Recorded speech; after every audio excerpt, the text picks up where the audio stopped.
እንወያይ። ጤና ይስጥልኝ አድማጮች፣ እንደምን ሰንብታችኋል? የጎርጎሪዮሱ 2025 ዓመተ ምህረት ተጠናቆ አዲስ ዓመት ከባተ እነሆ ዛሬ አራተኛ ቀኑ ተቆጥሯል።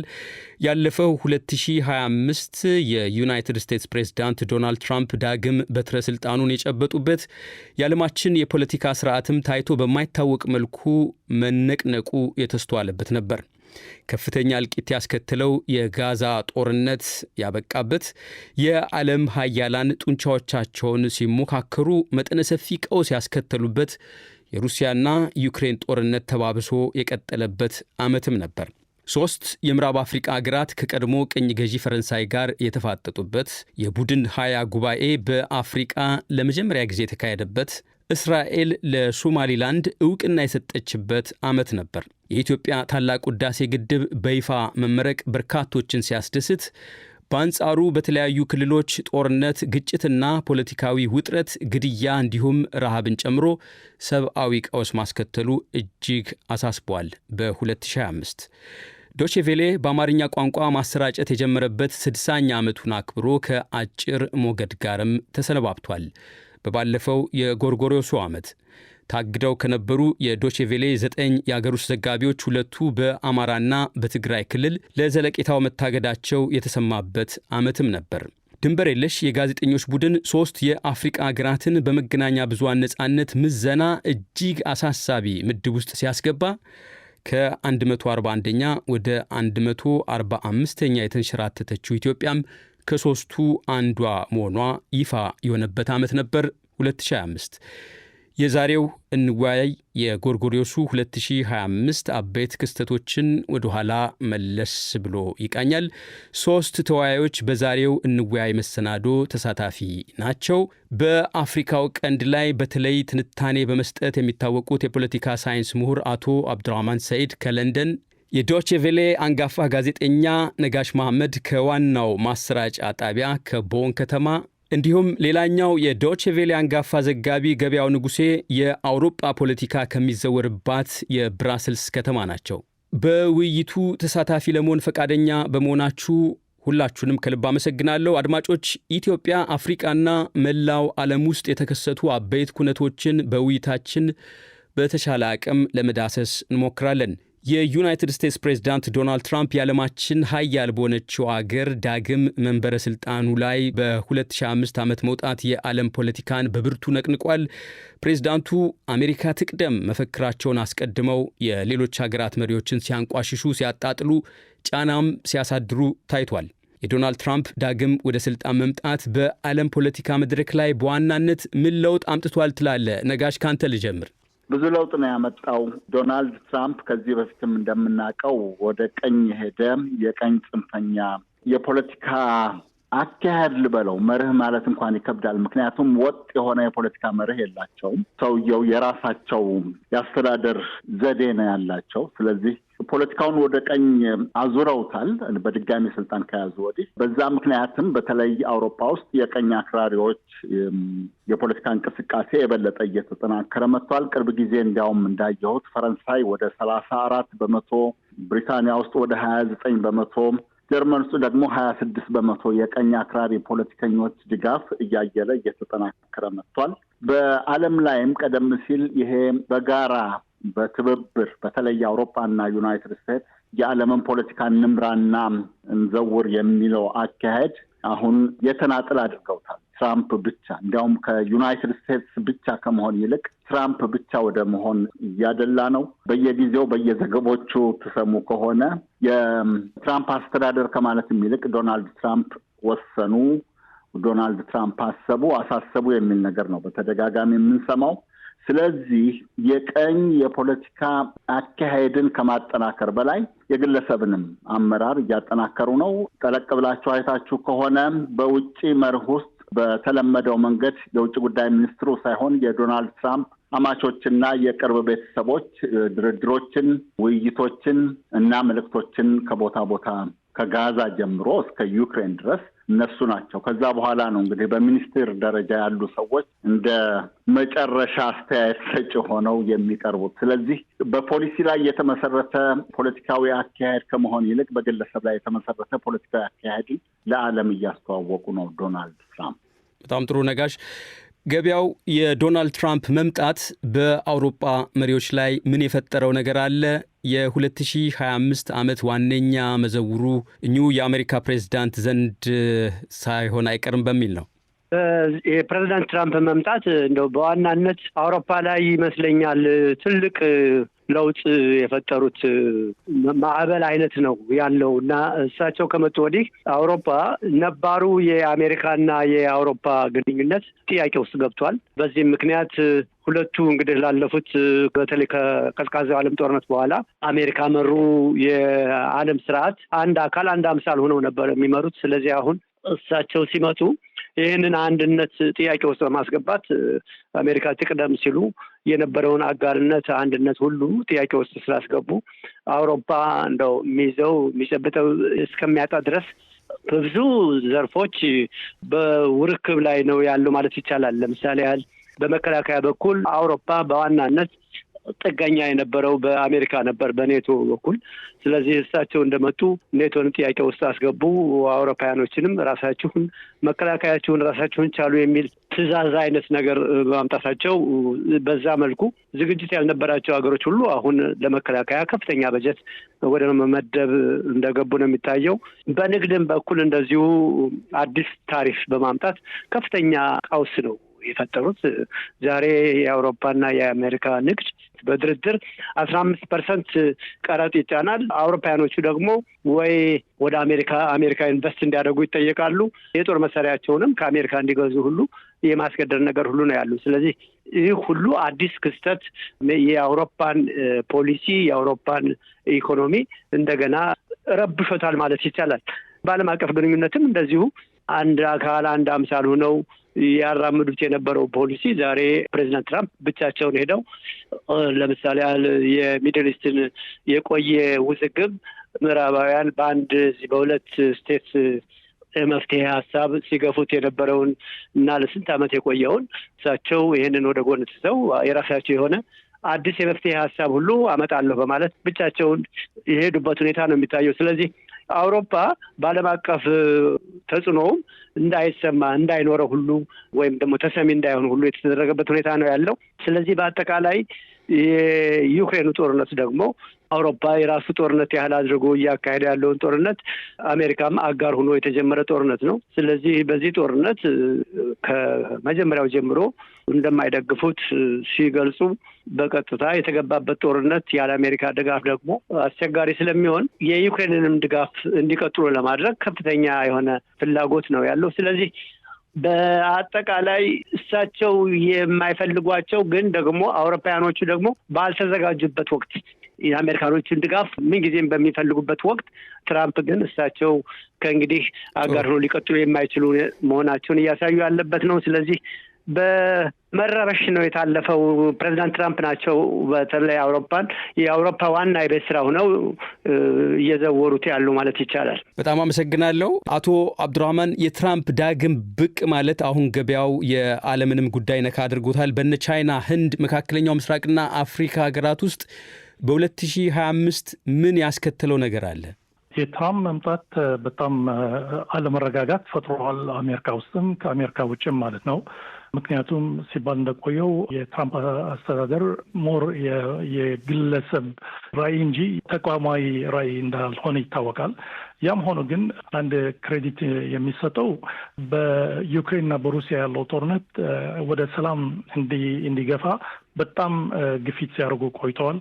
ለዛውም በዛ ምክንያት የኖቤል ፒስ ፕራይስ እንዲያገኙም እየተጠባበቁ ናቸው። እሱ ላይ እንግዲህ ጥሩ ስራ ለመስራት ጀማምረዋል። ባይጨርሱ ባይጨርሱትም ግን አትሊስት ሰላም መስፈን እንደሚፈልጉ ግልጽ አድርገውታል። ለዩክሬን ፕሬዚደንትም ለሩሲያ ፕሬዚደንትም በመካከለኛው ምስራቅም ተመሳሳይ አቋም ነው ያላቸው። ጦርነቱ እንዲያበቃ ኦፍኮርስ እስራኤል እስካሁን የአሜሪካ ድጋፍ የአንኮንዲሽናል የሆነ የአሜሪካ ድጋፍ አላት። እዛ ላይ የተቀየረ ነገር የለም። ግን ወደ ሰላምና ሌላ አማራጭ እንዲያገኙ እንደሚገፉም እየታዩ ነው የመጡት። በ2025 በዩናይትድ ኔሽንስ ምክር ቤት የተደረገው ስብሰባም የአሜሪካ ያላት አቋም በሶማሊያ ላይ የሶማሊያ ግዛታዊ አንድነት እንደምትደግፍ እና መገንጠል እንደማትደግፍ ይፋ አድርገዋል። ይሄም ሌላው አዎንታዊ የሆነ እርምጃ ነው ሊባል ይቻላል። ያም ሆነ ግን እንዳልኩት የትራምፕ አስተዳደር እንደ ስቴብል መሆኑ መወሰድ አይቻልም። ችግር ሊፈጥር ይችላል። በማንኛውም ጊዜም ሊቀየር ይችላል። የመጨረሻ በዚህ ጉዳይ ላይ ማለት መፈልገው በስደተኞች ላይ ወደ አሜሪካ የሚመጡት ስደተኞች ላይ በጣም ሃርድ ላይን የሆነ አቋም ነው ያላቸው። ስደተኞች እንደማይፈልጉና እዛም ያሉ ከሆኑም ከዛ ለማውጣት ወደኋላ እንደማይሉ ያሳያል። ቋንቋቸውም ትንሽ ማለት የሕግና የመብቶች የሚጠብቅ እንዳልሆነ በሶማሌዎች ላይ ያደረጉት ዛቻ ከአንድ ፕሬዚደንት የማይጠበቅ ነበር እና ለሰው ያላቸው አስተያየትም በዚህ ደረጃ ጥሩ እንዳልነበር ታይተዋል በ2025። እሺ ነጋሽ፣ የሀያላኑ ፍጥጫ እና ጡንቻ ለማሳየት ሩጫ በአጠቃላይ በዓለማችን የተለያዩ ክፍሎች ብርቱ ዳፋ አስከትሏል። ለአብነት ያህል የጋዛ እልቂትን፣ የዩክሬን ቀውስን እንዲሁም የአፍሪቃ ሀገራት ውስጥ ትርምስን መጥቀስ ይቻላል። በዚህ ረገድ ምን ማለት ይቻላል? ከሀያላኑ ለወትሮ ከምናውቃቸው እንደ ዩናይትድ ስቴትስ፣ ሩሲያ፣ ቻይና ወይም የአውሮፓ ሀገራት ይልቅ እነዚህ ሪጂናል ፓወርስ የሚባሉ በተለይ መካከለኛው ምስራቅ ጋር ብቅ ያሉ ኃይላት በየአካባቢው ላለው ቀውስና ብጥብጥ በተለይ ወደ አፍሪካ አካባቢና መካከለኛው ምስራቅ በዋነኛነት ይጠቀሳሉ። ከሊቢያ እስከ ሱዳን ድረስ ባለው ግጭትና ጦርነት እንደ ዩናይትድ አረብ ኤምሬትስ የመሳሰሉ የአካባቢው ሀያላን ወይም ሀያል ለመሆን የሚፈልጉ ብቅ እያሉ ነው። እነሱ እዛ ውስጥም እየገቡ ግጭትና ወደ ግጭት የሚወስዱ ጥቃቅን ነገሮችን እያቀጣጠሉና እያባባሱ ነው። ሀያላኑ መንግስታትም ለእነዚህ ኃይሎች ድጋፍ በቀጥታ ይሁን በተዘዋዋሪ ድጋፍ በመስጠት ችግሩን የበለጠ እያባባሱት ነው። በየስፍራው የምናየውም ይህንን ነው። ከኮንጎ ዲሞክራቲክ ሪፐብሊክ አሁን አፍሪካ ውስጥ ብንወስድ፣ ሶማሊያ፣ የኢትዮጵያም የውስጥ ግጭት፣ የሱዳን ሊጠቀስ የሚችል ነው። በየአካባቢው በየሀገሩ የሚደረጉ መፈንቅለ መንግስቶችም ተመሳሳይ የሆነ ይዘት አላቸው።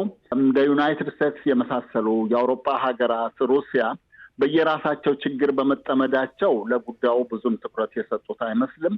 ወይም ደግሞ ሆም ብለው የየአካባቢውን ችግርና ግጭት እዛው አካባቢ ያሉ መለስተኛ ነገር ግን ለሀያላኑ የሚያድሩ ኃይሎች እንዲመሩትና እንዲያነኩሩት እያደረጉ ያለ ነው የሚመስለው። የጋዛ ጦርነት ምንም ሌላ ትርጉም የለውም። ሁለት ነገር ነው። አንድ የዓለምን ሕግና ደንብን አለመጠበቅ ነው። ሌላኛው ደግሞ የሰው ግዛትን በኃይል ይዞ መቆጣጠር ነው። ስለዚህ ያ ነገር የፈጠረው የጫረው ችግር ይኸው ለ70 ዓመት እንደቀጠለ ነው። ለዚህ ደግሞ ዩናይትድ ስቴትስ ሙሉ ድጋፍ ትሰጣለች። በኢራን እና በእስራኤል መካከል ተጀምሮ የነበረው የ12 ቀን ጦርነት ይህንን በግልጽ አሳይቷል። ገበያው ይህን ትርምስና እልቂት ለማስቆም አውሮፓውያን ምን ጥረት አደረጉ? አውሮፓ ውስጥና ከአውሮፓ ውጭስ ምን ተግዳሮት ገጠማቸው? የጋዛም አለ፣ የዩክሬንም አለ፣ ሌሎችን መጥቀስ ይቻላል።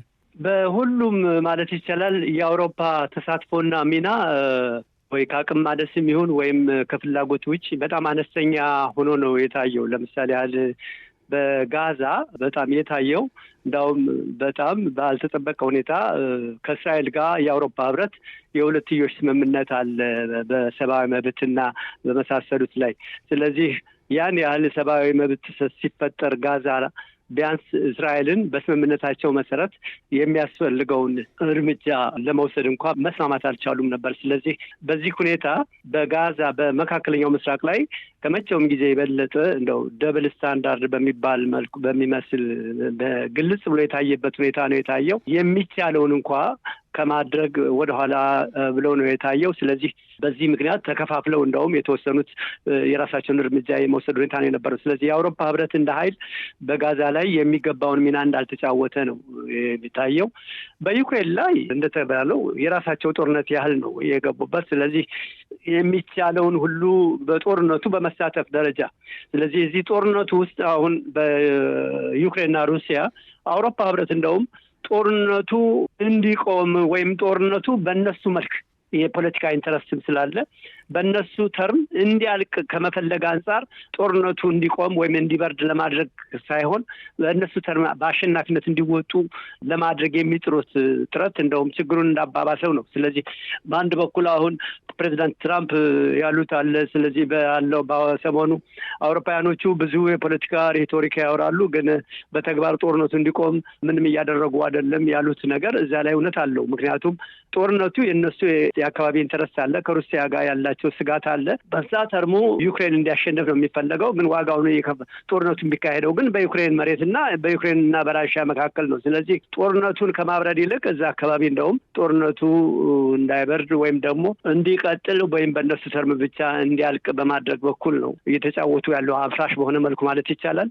ከዛ ውጭ ግን ባሉት በኮንጎ በመሳሰሉት አውሮፓ በራሱ ጉዳይ በመያዙ እንደ ከዚህ ቀደሙ በሌሎቹ ጉዳዮች ላይ ብዙም ጣልቃ ሲገባ አታየውም፣ ወይም ደግሞ ጉዳይ ብሎ ሲይዘው አታየውም። አሁን ለምሳሌ በሱዳን ላይ የሚታየው እልቂት በአውሮፓ ህብረት የሚገባውን ቦታ እንዳልተሰጠው ነው፣ እንደው ይዋጣላቸው ተብሎ የተተወ ያህል ነው የሚታየው። ስለዚህ ከዚህ ቀደም እንደነበረው በየሀገሮቹ ጣልቃ እየገቡ ማዕቀብ እያደረጉ እንደውም አስፈላጊም ሲሆን ኃይል እየላኩ ጦርነቱን ለማስቆም ጥረት ይደረግ የነበረው አሁን ባለው በውስጥ ችግር በመያዝ በሁለተኛ ደረጃ የፖሊሲም ለውጥ ይመስላል።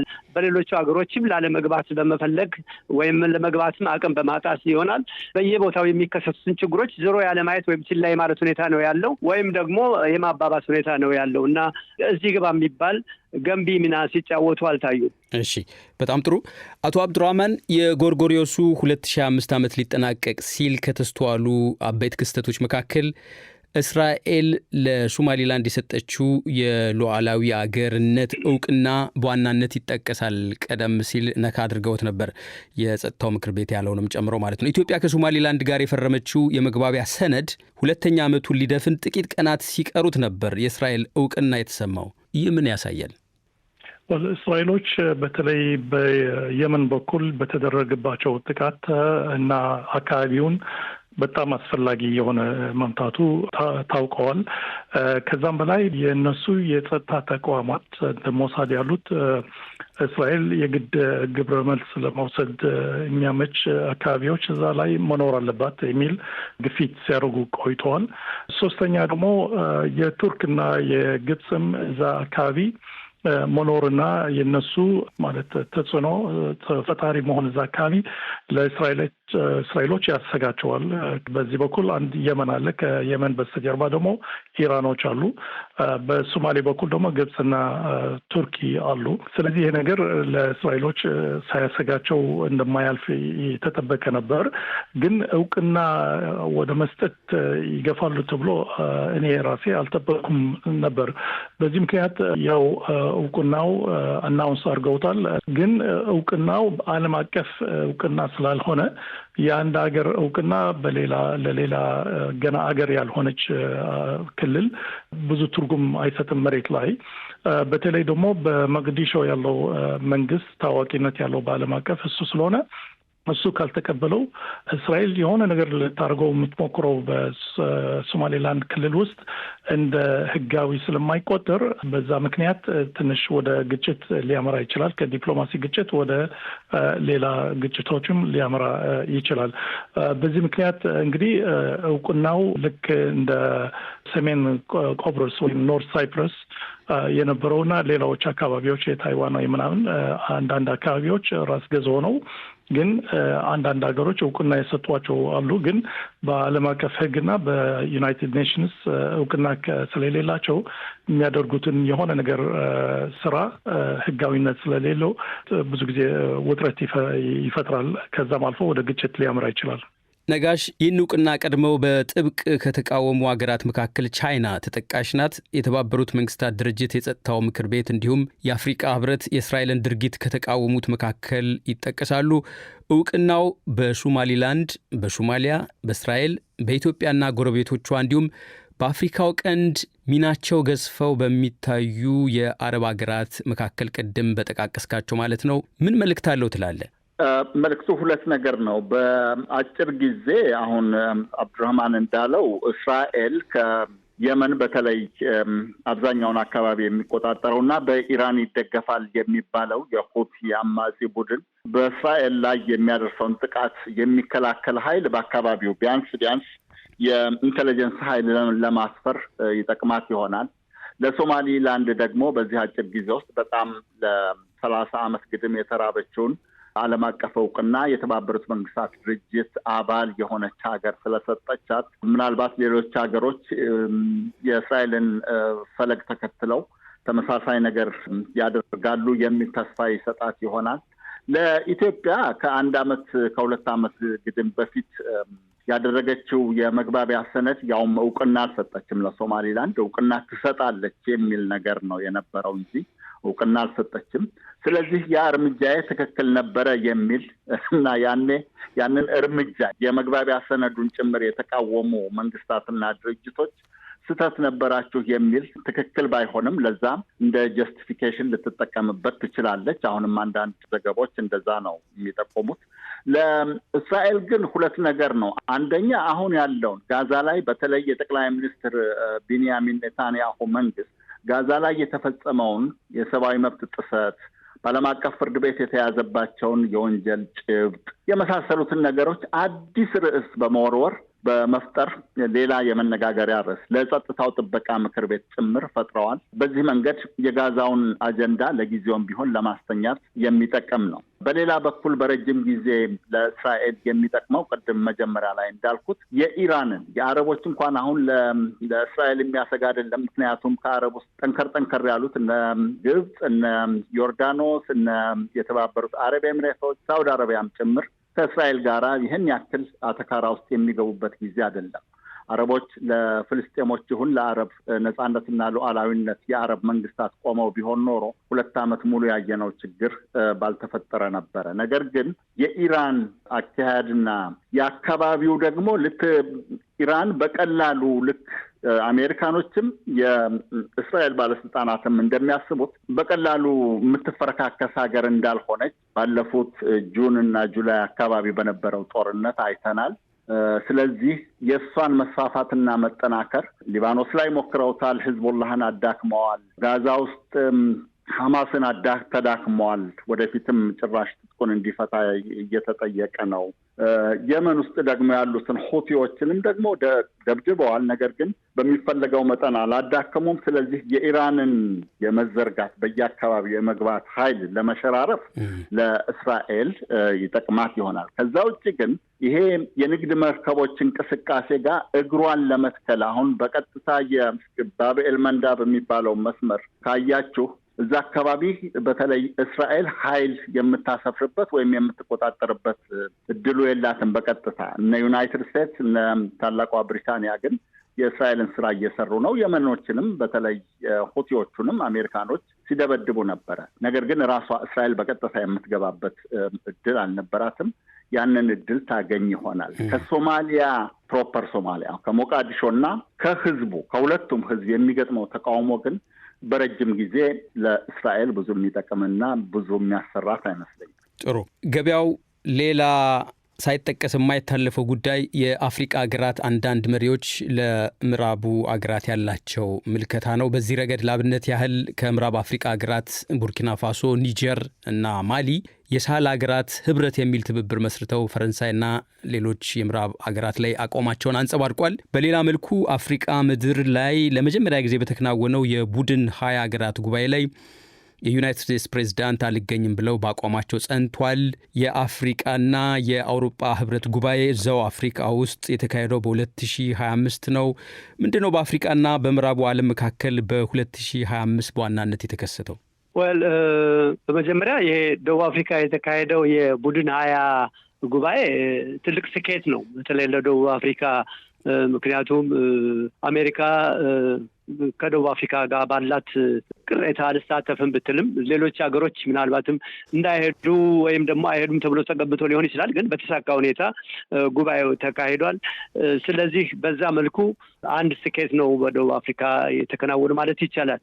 እንዳልከው በአጠቃላይ ግን የዚህ የአውሮፓውያን የነበረው የዚህ የቅኝ ገዢዎችና የቅኝ ተገዢዎች ቀድሞ ተገዢዎችና ገዢዎች ግንኙነት ከጊዜ ወደ ጊዜ የላላ እንደገና ራሳቸውም በተለይ ምዕራብ አፍሪካ ፈረንሳይ ጋር የነበረው ግንኙነት ራሳቸውን ከፈረንሳይ ነፃ የማውጣት ዳግም ነፃነት የመጠየቅ ያህል ራሳቸውን ሲወጡ ታያለ። ግን በመሰረቱ በተሻለ ሁኔታ የወጡት ኃይሎች ስልጣኑን እንዲሁ ስልጣናቸውን ለማደራደር ነው ወይንስ ፋንዳሜንታል በሆነ መልኩ የመርህና የፖሊሲ ለውጥ በማድረግ እና በራስ ለማስተዳደር በነፃነትን በእውን ለማጣጣም ነው ወይንስ ስልጣንን ኩዴታውን አድርጎ አሁን ሁሉም የወጡት በኩዴታ ላይ ስልጣን የያዙ ሰዎች ናቸው። ስለዚህ በዛን ጊዜ ከቀድሞ መንግስት አጋር የነበረውን የፈረንሳይን ኃይል የማስወጣት ሁኔታ ነው የምታየው። ስለዚህ በመሰረቱ እነዚህን የቀድሞ የቅኝ ገዢዎች ጋር የነበረውን ግንኙነት በማቋረጥ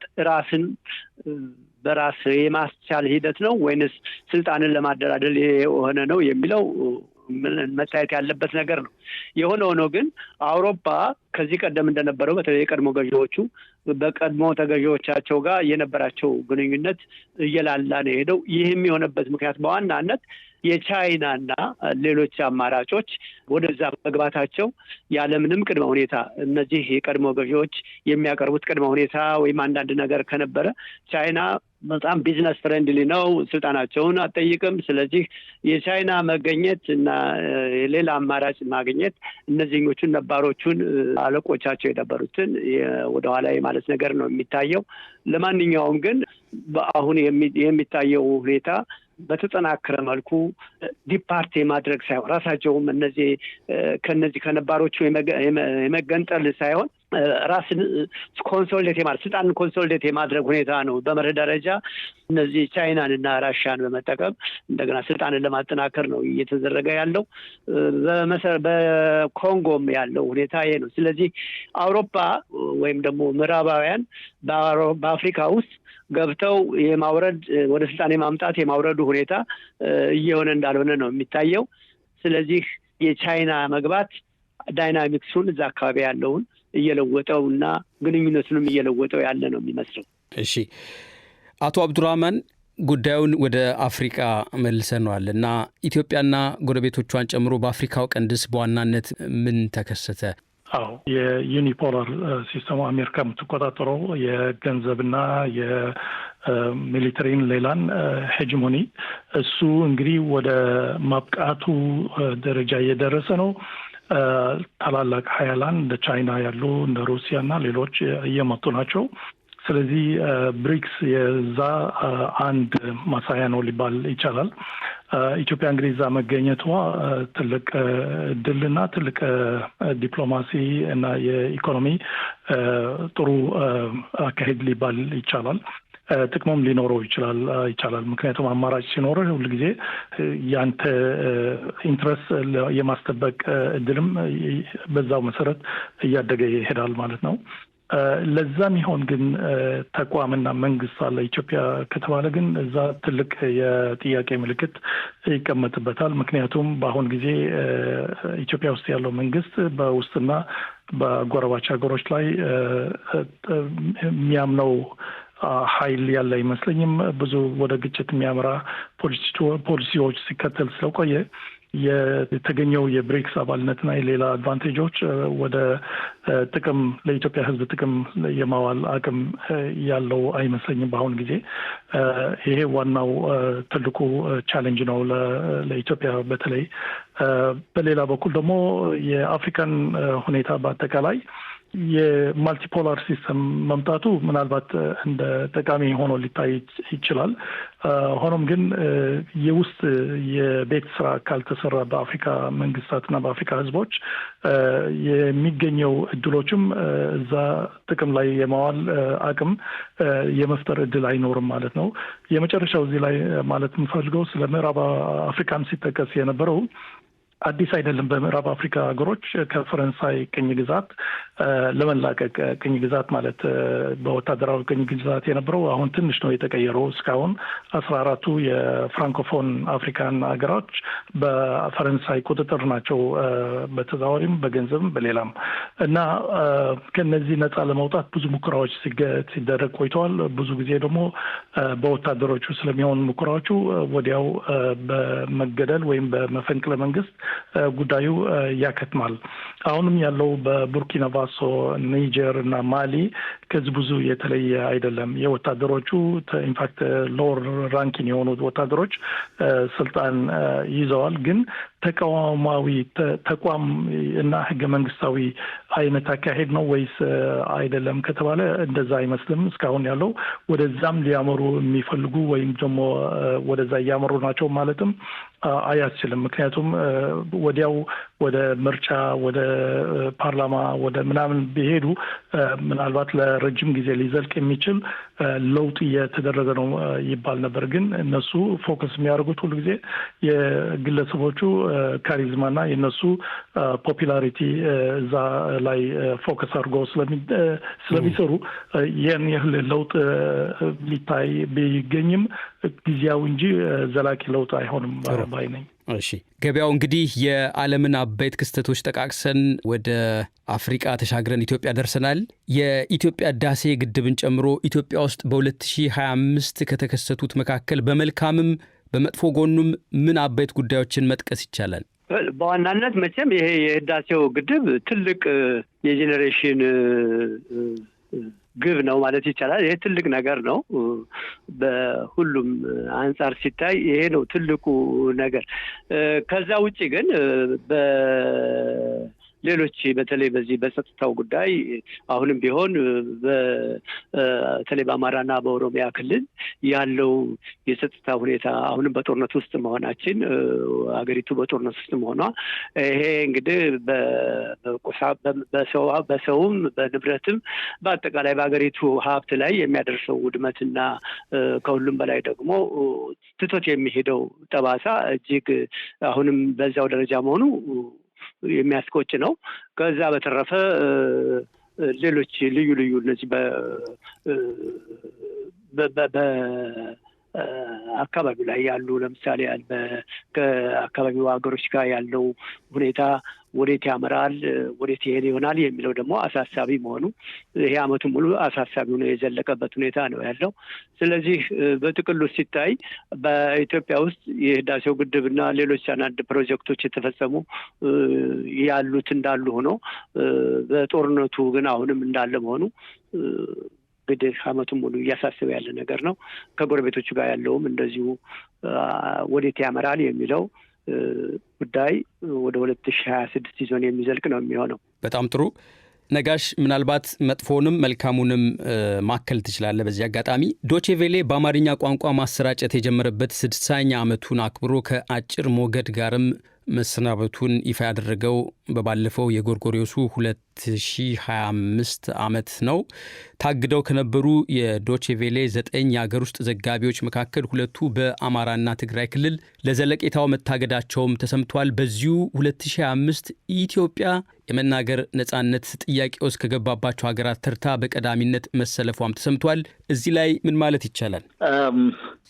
ማለት የሚቻለው እንግዲህ ዶቼ ቬሌ እንዳልከው 60ኛ ዓመቱን አክብሯል። ይሄ አንድ ጥሩ ነገር ነው። 60 ዓመት በአማርኛ ቋንቋ አገልግሎት ሲሰጥ ቆይቷል ከነድክመቶቹ። በሌላ በኩል ደግሞ በእነዚህ 60 ዓመታት ውስጥ ብዙ ፈተናዎችን አይቷል። ከንጉሱ ጊዜ ጀምሮ ያኔ በቃላት በወቀሳ ደረጃ እና በምክር አይነት በሚመስሉ ትችቶች እንደነበረ ያኔ የነበሩ ባልደረቦቻችን ሲነግሩን ነበረ። በደርግ ዘመንም ተመሳሳይ ግን ጠንከር ያለ ጫና እንደነበረበት እናውቃለን። የአማርኛው ክፍል ያኔ ከኢትዮጵያ እርግጥ ነው ዜናዎች የሚያሰራጩ ወኪሎችም ዶቼ ቬለ አልነበሩትም። ይሁንና በኢትዮጵያ ጉዳይ ላይ የሚዘግባቸው ጉዳዮች በተለይ መንግስትን የሚተቹ የደርግ መንግስትን የሚተቹና የሚወቅሱ በሆኑ ቁጥር ማስጠንቀቂያዎች እንደነበሩ በተደጋጋሚ እንሰማለን። በቀድሞው ማለት የኢህአዴግ ዘመንም ዶቼ ቬለ ከኢትዮጵያ መንግስት ተደጋጋሚ ከኢትዮጵያ መንግስት ባለስልጣናት ተደጋጋሚ ወቀሳ፣ ትችት፣ ጃሚንግ ማለት ይሄ ድምፁ እንዳይሰማ ማድረግም ነበረ። ያሁኑ ግን በጣም የባሰ ነው። በአንዴ 9 ወኪሎችን ነው ያገደው። በአንድ ጊዜ ይህን ያክል ወኪል፣ በአንድ ጊዜ ይህን ያክል የሚዲያ ሰራተኛ ሲታገድ ለዶቼ ቬለም ይሁን ምናልባት ለሌሎች ጣቢያዎችም የመጀመሪያው ነው። አሁንም ሁለቱ እንደታገዱ ናቸው። ይሄ ኢትዮጵያ ውስጥ በተለይ 2018 ላይ ለውጥ ሲደረግ የነበረውን የመናገር ነጻነት፣ የሰብአዊ መብት ይዞታ እና የፖለቲካ ምህዳር የማስፋት ነገር እየጠበበ መጥቶ እዚህ ደረጃ መድረሱን የሚያመለክት ነው። በስልጣን ላይ ያሉት ፖለቲከኞች በምን መንገድ እና እንዴት እንዳዩት እና እንደሚተነትኑት አይታወቅም። በአጭር ጊዜ ዶቼ ቬለ ሊጎዳ ይችላል፣ ግን በረጅም ጊዜ የኢትዮጵያ የፖለቲካ እና የመገናኛ ዘዴዎች ነጻነት እየተሸረሸረ መሆኑን በግልጽ የሚያሳይ ነው። ይሄ እንግዲህ አገር ውስጥ ካለው አለመረጋጋት ሁለቱ አማራና የኦሮሚያ ክልሎች በቀጥታ በግጭት ትግራይ ውስጥ የፖለቲካ አለመረጋጋት፣ ሌሎች አካባቢዎች ደግሞ ስርዓት አልበኝነት፣ ዘረፋ፣ እገታ እና ገንዘብ ክፈሉ የሚል ነገር መኖሩን ስናይ ወዴት እየሄደች ነው የሚል ጥያቄ ያመጣል። የግድ እንዲነሳ ያደርጋል። ከጎረቤት ሀገራት ጋር በተለይ ከኤርትራ ጋር ያለው ግንኙነት አሁን ደግሞ በቅርብ እንደሰማ ነው ከሱዳን ወታደራዊ መንግስት ጋር ያለው ግንኙነት አሳሳቢ ይመስላል እና አጠቃላይ የፖለቲካው ስርዓት ኢትዮጵያ ውስጥ ያለው በኢትዮጵያ በተሸከመችው ህዝብ ቁጥርና ኢትዮጵያ ሊኖራት በሚገባው ኃላፊነት የሚመጥን ነው ብዬ አላስብም። በዛ ደረጃ ነው ብዬ አላስብም። ስለዚህ ትንሽ አሳሳቢ ነገር ነው። እንግዲህ አድማጮች ውይይታችን ወደ ማጠቃለሉ ተቃርበናል። ስለ ዓለም ጉዳይ የፖለቲካውን ብቻ አነሳን እንጂ በሳይንሱ ረገድ፣ በስፖርቱ፣ ሌሎች ጉዳዮችንም በኢኮኖሚው ብናነሳ አንድ ቀንም አይበቃንም። ፖለቲካውን በራሱ ሰፊ ነው። ሆኖም ግን በተቻለ አቅም ዋና ዋና የሚባሉትን ለመጠቃቀስ ሞክረናል። ከጎርጎሪዮሱ 2025 ወደ ቀጣዩ 2026 የሚሻገሩ አበይት ጉዳዮች ምንድናቸው ትላላችሁ ተወያዮች? ምንስ ይጠበቃል? እንደው የማጠቃለያ ሀሳባችሁ እንድታሰፍሩ ነው። አቶ አብዱራህማን። ዋናው እንግዲህ የሶማሌ በተለይ ሶማሌላንድ ክልል ጉዳይ ተዘግተዋል። በጸጥታ ምክር ቤቱ ይሄ ነገር የሶማሌ አንድነትና ግዛታዊ ሉዓላዊነት የሚደግፍ መሆኑን አስምሮበታል። ስለዚህ የሆነ ሀገር እስራኤል ብቻ ሳትሆን ኢትዮጵያም ጭምር ሌሎችም ለሶማሌ ክልል ይፈልጉት የነበረው የሆነ አይነት እውቅና የመስጠት ከዚህ እንደሚቆጠቡ ይታወቃል። እንግዲህ አሁን ኳሱ በሞቃዲሾ ባለው መንግስት ስር ነው ያለው። እንዴት እንደሚጠቀምበት እድሉን አብረን እናየዋለን። ሆኖም ግን ሶማሌ አትሊስት እንደ አንድ ሀገር የመቀጠል እድሏን አሁን የተሻለና የማያወላውል ደረጃ ደርሰዋል፣ በዓለም አቀፍ አስተያየት ማለት ነው። ግን በሶማሌ መንግስቶች ግን ይህን ያህል ምን ያህል ይህንን ይጠቀሙበታል አብረን የምናየው ይሆናል በ2026 ማለት ነው። ሌላውም በኢትዮጵያ በኩል ሲደረግ የነበረው የባህር በር ፍለጋም እዚህ ላይ እንደሚቋጭ ይታወቃል። ምክንያቱም የምክር ቤቱ ውሳኔ የአገራቱን ሉዓላዊነትና ግዛታዊ አንድነት ምን ያህል አስፈላጊና ለዓለም ስቴቢሊቲ፣ ለጸጥታ ስቴቢሊቲ በጣም አስፈላጊ እንደሆነ ነው እያሰመረበት። በአውሮፓ ህብረትም በሌሎች ታላላቅ ሀገሮች እንደ ቻይናና ሌሎችም ይህን ነገር አስምረውበታል። ስለዚህ የቋንቋው ያለፉት 2 ዓመት እና በተለይ ደግሞ በ2025 የታዘብነው የባህር በር ጥያቄ በአግሬሽን በባሌም ወይም በቦሌም በምናምን እየተባለ የሚነገር የሚነገረው ይህ ነገር እየቀለለ እንደሚሄድ ሆኖ ይሰማኛል። ምክንያቱም ድጋፍ እንደማያገኝ ግልጽ ስለሚሆን፣ በሌላው በኩል ግን ገና የቤት ስራ አለ ለመላው የአፍሪካ ቀንድና የአፍሪካ ሀገሮች፣ ሌሎቹም የሳውዝ እየተባለ የሚታወቀው የደቡብ ግንኙነቶች፣ እነዚህ ላይ ብዙ ስራዎች መከናወን አለባቸው። ለማጠቃለል ያህል በተለይ በህንድና በኢትዮጵያ የተደረገው ስምምነት የዚህ ሪፍሌክሽን ነው ማለት የደቡብ ግንኙነቶች እንደዛ እየተጠናከሩ ከሄዱ ብዙ ተስፋ የሚሰጥ ለውጥ ሊያመጡ ይችላሉ። ገበያው 2026 በ2025 የታዩት ችግሮች በቀጣይነት የሚቀጥሉ ነው የሚሆነው። በተለይ በአውሮፓ ደረጃ ሲታይ አሁን እንደተባለው የነበረው ግሎባል ስርዓት ወደ ሌላ አዲስ ስርዓት ሽግግር ላይ ያለ ነው የሚመስለው። ምንድነው የሚመጣው አዲስ ስርዓት ገና አይታወቅም። የአሜሪካ መሩ ግሎባላይዜሽን ጥያቄ ውስጥ ገብቶ አሁን ወደ የአገሮቻቸው ተሸጉጠው ወደ ውስጣቸው ነው እያሰቡ ያለውና በዚህ መሀል በዓለም ውስጥ አሁን ገዢ የሆነ ስርዓት እንደ አዲስ መምጣት አለበት። ግን መቼ ይመጣል፣ እንዴት ይመጣል፣ እሱ እንግዲህ ወደፊት የሚታይ ነው የሚሆነው። ስለዚህ አውሮፓ አሁን በመከላከያም በኩል ተናግቷል። የነበረው የኔቶ እና በኔቶ የመተማመኑ ጉዳይ ፈርሷል። ስለዚህ አውሮፓ የራሱን የመከላከያ ኃይል መገንባት አለብኝ ብሎ ወደ ስራ ገብቷል። በንግድም ደረጃ እንደዚሁ የነበረው የንግድ መዋቅር ከቻይናም ጋር ከአሜሪካም ጋር ያለው የንግድ ስርዓት እንደ አዲስ በድርድር ላይና በውይይት ላይ ናቸው። በምን መልኩ ይቋጫል? ከሁሉም በላይ ደግሞ ይሄ ሁሉ ችግር ባለበት አውሮፓ ራሱ በውስጡ ከመቼውም ጊዜ የበለጠ የቀኝ ብሔረተኞች እያየሉ ነው የመጡት። እስከዛሬ ድረስ ቢመረጡ እንኳን በመንግስት ውስጥ አይገቡም ነበር። አሁን ግን መንግስት እየሆኑ ነው። በአባል መንግስታት ስልጣን እየያዙ በመምጣታቸው አውሮፓ በነበረው ስርዓት መቀጠሉ አጠያያቂ ነው። እንደገና ራሱ እስከ ዛሬ ይመራበት የነበረውን መርሆቹንና አሰራሩንም ሁሉ ሪቫይዝ እንዲያደርግ የሚገደድበት ሁኔታ ሊሆን ይችላል። ስለዚህ 2026 ለአውሮፓ ብዙ ተግዳሮት፣ ብዙ ችግሮች እንደሚኖሩበት ነው የሚገመተው። በጣም አመሰግናለሁ ነጋሽ። አንተም የማጠቃለያ ሀሳብህን ስጠንና ውይይቱን እንቋጭ። በመሀል ልታነሳ ፈልገ ያልተባለም ካለም ማካተት ትችላለህ። እሺ፣ ላጠቃለው ምናልባት ዩናይትድ ስቴትስ የቬኔዙዌላን መንግስት ታፈራርስ ይሆናል በሚቀጥለው ዓመት። አሁንም አካባቢውን እየደበደቡ ነው። አንዴ በአደንዛዥ ዕፅ ንግድ፣ ሌላ ጊዜ ደግሞ በህገወጥ ጉዞ በሚል ዶናልድ ትራምፕ ሰላም በጉልበት ወይም በጥንካሬ ላይ የተመሰረተ ሰላም የሚል ወታደራዊ ፖሊሲም በለው እያራመዱ ነው፣ ለየትም አካባቢ ማለት ነው።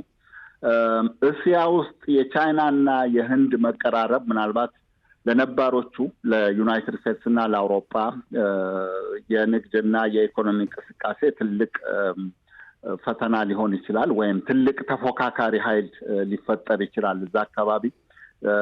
የሩሲያና የዩክሬን ጦርነት በትራምፕ ግፊት በአውሮፓዎችም መዳከም በራሷ በዩክሬንም ወጥ የሆነ ስልትና መርህ ማጣት ሊቆም ይችላል። በሰላምም ይባል በምንም መካከለኛው ምስራቅ ግን ምንም የሰላም ተስፋ ያለው አይመስልም። ምናልባት ግጭቱ ደረጃውን እና መልኩን እየቀያየረ መቀጠሉ የሚቀር አይመስለኝም። ሶሪያም የተረጋጋች ሀገር አይደለችም። ኢራቅ ጠንካራ መንግስት የላትም። የፍልስጤሞችና የእስራኤል ጉዳይ በተደጋጋሚ የምናይና የምንለው ነው። አሁን ደግሞ በዩናይትድ አረብ ኤምሬትስ እና በሳውዲ አረቢያ መካከል የመን ውስጥ ሌላ ፍጥጫ ተፈጥሯል። ሁለቱ ሀገራት ከዚህ ቀደም በኢራን ይደገፋሉ የሚባሉትን የሁቲ አማጺዎችን በጋራ ሲደበድቡ ነበር፣ እነ ግብፅን ሁሉ አስከትለው። ዛሬ ደግሞ እርስ በራሳቸው እየተሻኮቱ ምናልባት ትንሽ የሚሳኤል ሙከራም ተደራርገዋል። ወዴት እንደሚሄድ እሱን አናውቅም። ሁለቱ ሀገራት በሱዳንም ይሁን በሊቢያ ጉዳይ ላይ በጣም የተለያየ አቋም ነው ያላቸው። ሁለቱ ሀገራት ብቻ ሳይሆን እነ ቱርክም እነ ግብፅም እዚህ ውስጥ የተለያየ አቋም ነው የያዙት። ምናልባት ሶማሊላንድ ላይ ለእስራኤል መግባት የዩናይትድ አረብ ኤምሬትስ አስተዋጽኦ ወደፊት እናነብ ይሆናል ሳይኖረው አይቀርም። ዩናይትድ አረብ ኤምሬትስ እንደምታውቁት ሶማሊያ ውስጥ ወደብ እያበለጸገች ነው፣ እየሰራች ነው። ስለዚህ እዛ አካባቢ የነ ግብፅን የነ ቱርክን ከነዚህ ጋር ሁሉ ዩናይትድ አረብ ኤምሬትስ ሰውየው ሰላም የለውም ወይም ሰላም እንዲኖር አይፈልግም። በቱርክ መፈንቅለ መንግስትም ከዚህ በፊት ተሳትፈው ነበረ የአቡዳቢ ገዢዎች። ስለዚህ እዛ አካባቢ አሁንም ትርምሱ እንደቀጠለ ነው ማለት በሚቀጥለው ዓመት ይቀጥላል የሚል ስጋት ነው ያለኝ። የኢትዮጵያ ሁኔታ ያው ምርጫ አለ ተብሏል። ምርጫው እንዴት ይደረጋል አሳሳቢ ጉዳይ ነው። ከጎረቤት ማለት ከኤርትራ ይሁን ከሶማሊያ ይሁን ከሱዳን ጋራ ወጥ የሆነ የተረጋጋ ነገር ምንም አይታይም። የኢትዮጵያ ሕዝብም እረፍት አላገኘም። በጣም ከአንዱ ግጭት ወደ ሌላው ግጭት፣ ከአንዱ ችግር ወደ ሌላው ችግር እየተሸጋገረ ነው ባለፉት 10-15 ዓመታት። ስለዚህ ፋታ አላገኘም። ሰርቶ ለመብላት ወይም ለመኖር የሚያስብበትና ተረጋግቶ አብዛኛው ህዝብ ማለት ነው ተረጋግቶ የሚኖርበት ፋታ አላገኘም። 2026ም የተለየ ተስፋ አይታይ። በዚሁ እንቋጨው። አድማጮች በ2025 በዓለም የተከሰቱ አበይት ጉዳዮችን መለስ ብለን የቃኘንበት ውይይት ተደምድሟል። በውይይቱ በንቃት የተሳተፉትን ባልደረቦቼ ነጋሽ መሐመድ፣ ገበያው ንጉሴ እንዲሁም የፖለቲካ ሳይንስ ተንታኙ አቶ አብዱራህማን ሰይድን ከልብ አመሰግናለሁ። ሁላችሁንም እግዚአብሔር ይስጥልኝ። መልካም ጊዜ። መልካም ዓመት ደግሞ እናመሰግናለን።